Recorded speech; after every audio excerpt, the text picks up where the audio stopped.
What's going on, everyone? Welcome back. April continues showing something very clearly. Transportation is tightening in some areas while opening in others. And if drivers focus only on what Uber and Lyft are doing every day, they risk missing where movement is already starting elsewhere.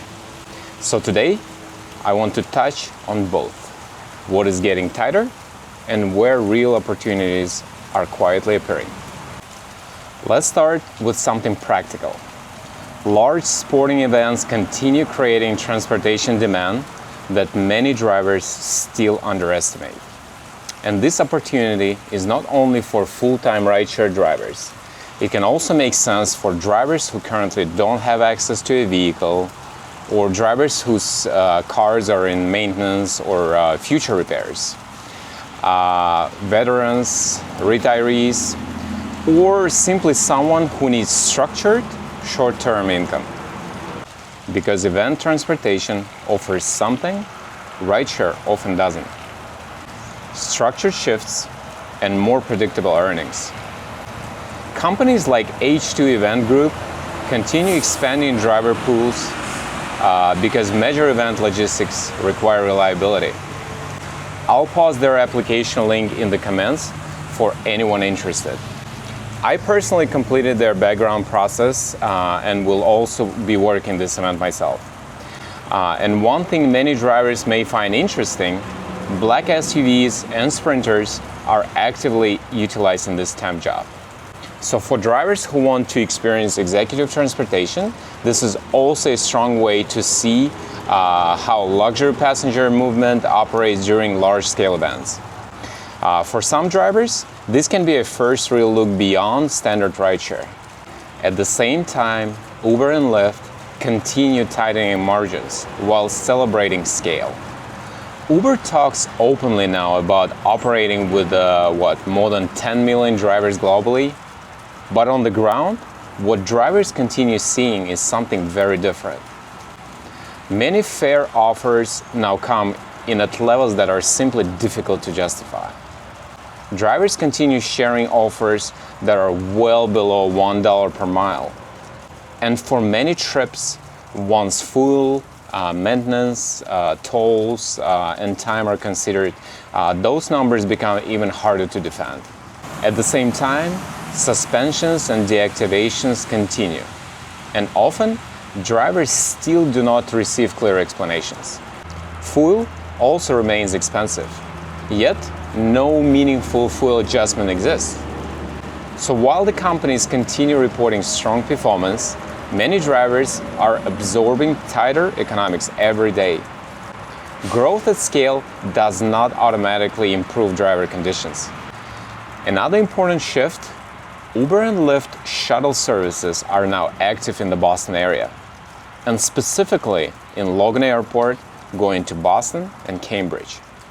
This matters because this directly affects several transportation segments at once: sedan and SUV rideshare drivers, livery, and taxi operators. Because these airport routes have always been core volume corridors.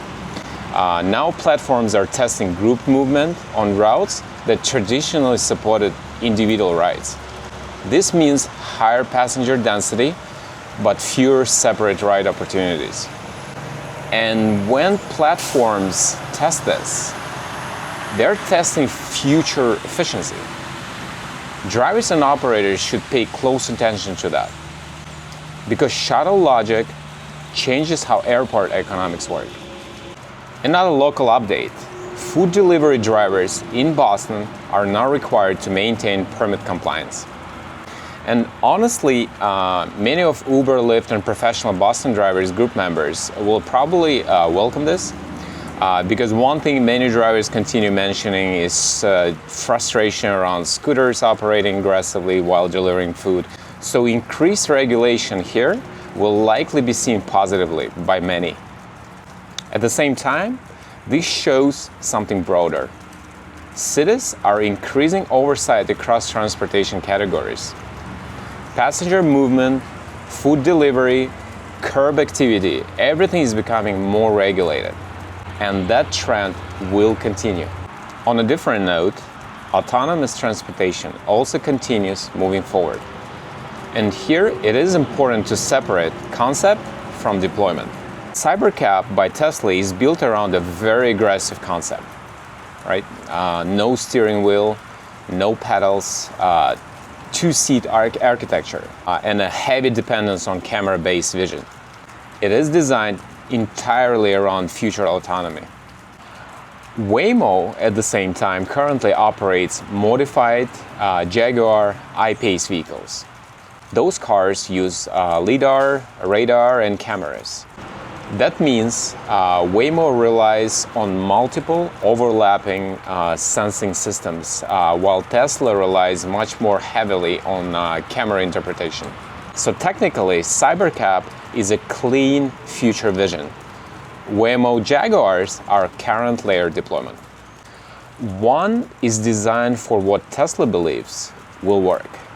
The other is operating through redundancy now. And in transportation, working now usually matters more than presentation. At the same time, while many drivers focus only on daily platform frustrations, more fleet conversations are happening quietly. Fleet owners increasingly ask practical questions. How stable are my margins? How much dependency on Uber and Lyft and Black Lane is too much? What happens if current trends continue another 2 years? And those questions matter because serious transportation operators know waiting too long costs more than preparing early.